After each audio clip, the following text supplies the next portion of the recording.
हरिओम। हम लोग यहाँ पर देखने जा रहे हैं चापी त्रिकोणमिति के क्षेत्र को। चापी त्रिकोणमिति के क्षेत्र को जानने के लिए सर्वप्रथम हमें जानना होगा चाप क्या होता है। चाप के लिए परिभाषा आती है कि वृत्तस्य परिधेः खंडं चापमित्यभिधीयते। यत्क्षेत्रं तिसृभिः रेखाभिः निर्मितं तत् त्रिभुजं त्रिकोणमिति कथ्यते। ये परिभाषा के द्वारा हम जानते हैं कि चाप जो होता है, वृत्त की परिधि को हम चाप कहते हैं। और चापीय त्रिकोणमिति में जो चाप शब्द है वह भी एक परिधि के खंड विशेष है, और उसी के ही त्रिकोण गणित को हम यहाँ पर देखेंगे। तो यहाँ पर सर्वप्रथम चापी त्रिकोणमिति के प्रथम साध्य की भूमिका के रूप में हम देखते हैं। तो यहाँ पर तीन क्षेत्र एक क्षेत्र है। तो सबसे पहले ये भूकेंद्र है जो यहाँ सबसे केंद्र में है, यह बिंदु, और यह ध्रुव को सेंटर मानकर बनाया गया, क्योंकि अपन देखेंगे कि सबसे ऊपर कौन है, ध्रुव स्थान सबसे ऊपर है, वह सेंटर में है, और अंदर जाएंगे तो यहाँ ध्रुव दिखेगा। तो यहाँ पर हम देख रहे हैं कि ध्रुव को केंद्र मानकर, तो भूकेंद्र ही ध्रुव केंद्र है। ये भूकेंद्र जो है, भूकेंद्र से रेखाएं जा रही हैं हर तरफ। तो भूकेंद्र से जो गो की तरफ रेखा आई है, भूगो, एक भूकेंद्रिक त्रिज्या रेखा है। इसी तरह भूकेंद्र से टा रेखा गई है, यह भी त्रिज्या रेखा। इसी तरह भूकेंद्र से ग्रा के बिंदु के ऊपर गई है एक रेखा। इसी तरह भूकेंद्र से ध्रुव स्थान के लिए गई है। इसी तरह अलग अलग पृथक पृथक रेखाएं गई हुई हैं। इन रेखाओं से एक क्षेत्र निर्मित होता है। सर्वप्रथम हम देखेंगे कि यहाँ गोल संधि से दो वृत्त गए हैं। एक वृत्त गोग्रा जा एक क्षेत्र गया है। दूसरा क्षेत्र गया है यह गो है, गोटा चा, ये क्षेत्र गोटा जा ये क्षेत्र। एक जो गोग्रा जा वृत्त है इसे कहते हैं क्रांति वृत्त, और दूसरा वृत्त गया गोटा चा, इस वृत्त को हम कहते हैं नाड़ी वृत्त। अब नाड़ी वृत्त और क्रांति वृत्त का संपात कहाँ होता है, गोल संधि पर होता है। जैसे गो मतलब गोल संधि। अब इन दोनों संपातों से गए हुए वृत्तों को में ही हम भुजांश और विषुवांश का ज्ञान करते हैं। यहाँ पर भुजांश क्या है, भुजांश है कि गोल संधि से क्रांति वृत्त में ग्रह पर्यंत जो होता है, ग्रह का भुजांश होता है। और विषुवांश क्या है, तो गोल संधि से जहाँ पर ग्रह होता है वहाँ से एक ध्रुवप्रोत वृत्त जाता है। वह ध्रुवप्रोत वृत्त नाड़ी वृत्त में मतलब जहाँ लगे उसे हम कहते हैं विषुवांश। तो यहाँ ध्रुवप्रोत वृत्त देखिए दोनों जगह लग रहा है, एक ग्रह पर भी लग रहा है, क्योंकि हम देखेंगे तो ध्रुव से एक वृत्त गया है जो कि डायरेक्ट ग्रह के ऊपर जा रहा है, और आगे जाकर वह कहाँ जा रहा है, टा के ऊपर। अब ग्रह और टा के बीच में एक चाप भी निर्मित हो रहा है। तो यहाँ पर्यंत जो होगा भुजांश होगा क्रांति वृत्त में, और विषुवांश होगा नाड़ी वृत्त में।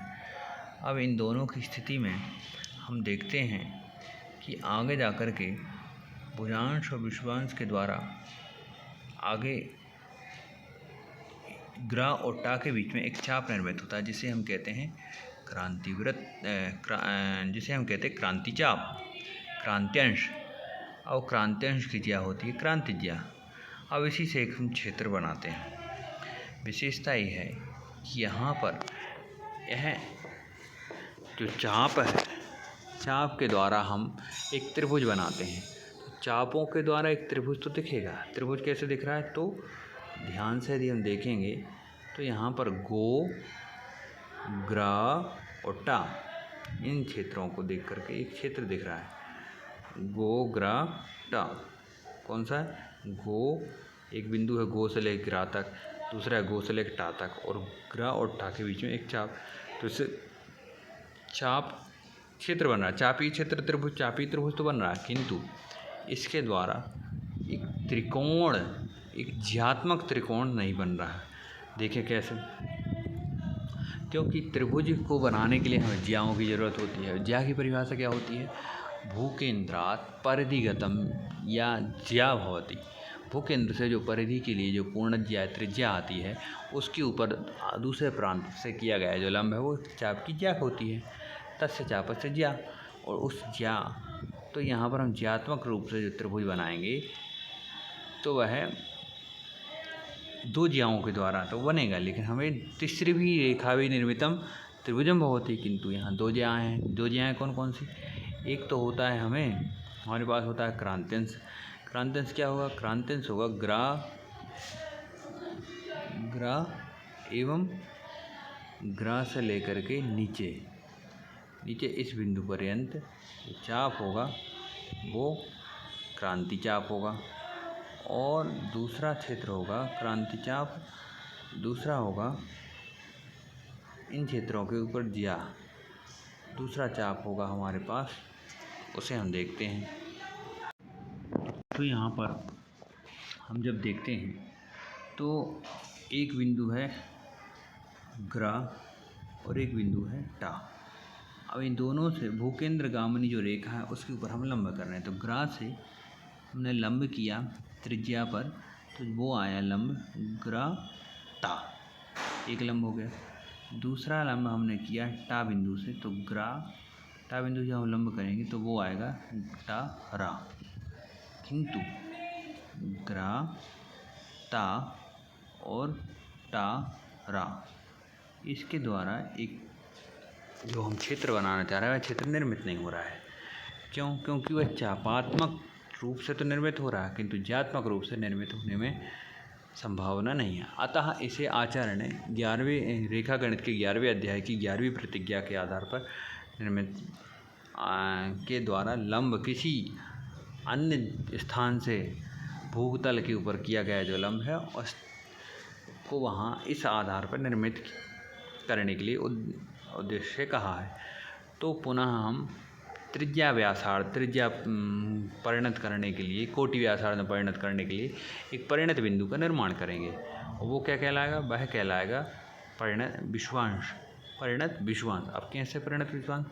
क्योंकि केवल यहाँ विश्वांश चाप ही है जिसके द्वारा ज्यात्मक रूप से एक क्षेत्र निर्मित नहीं हो रहा। क्योंकि तीन रेखाओं के द्वारा कैसे नहीं हो रहा? क्योंकि टा से लेकर के रा तक जो है विश्वांश ज्या है, किंतु क्षेत्र हमें बनाना है। और दो चाप कौन कौन से आ रहे हैं? एक चाप तो ज्यात्मक रूप से आ रहा है हमारा क्रांति चाप, वो कहाँ से आ रहा है? ग्रा से लेकर के ना बिंदु पर्यंत। ये ना बिंदु थोड़ा दूर यहाँ दिखाया गया है, ये इस बिंदु को दिखा रहा है, किंतु ये ना बिंदु यहाँ दिखा रहा है, यहाँ से लेकर यहाँ तक। तो ग्रा से लेकर के ना बिंदु पर्यंत, तो ग्रा से लेकर ना बिंदु पर्यंत जो क्रांत्यंश, एक होगा क्रांत्यंश क्योंकि यहाँ भू केंद्र से टा बिंदु पर्यंत जो त्रिज्या गई उसके ऊपर लंब हुआ। दूसरे क्षेत्र हमने डाला कि ग्रा से लेकर लंब डाला हमने ता बिंदु पर, वही भू केंद्र गामिनी रेखा। लेकिन इसको यदि हम तीसरी रेखा मिलाएं तो वह है टा रा, जिसके द्वारा हम क्षेत्र बनाएंगे तो वह क्षेत्र निर्मित नहीं हो रहा। अतः एक परिणत विश्वांश परिणत ज्या का निर्माण करेंगे जिसे हम क्या कहेंगे? ना ता। अब इसके द्वारा जो निर्मित होगा वह क्षेत्र वह कहलाएगा क्या?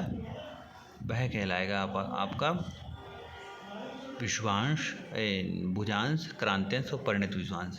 तो इस क्षेत्र के द्वारा हम यहाँ इसको हम समझेंगे। यह इस प्रथम क्षेत्र ज्या की भूमिका में आचार्य ने बताया है।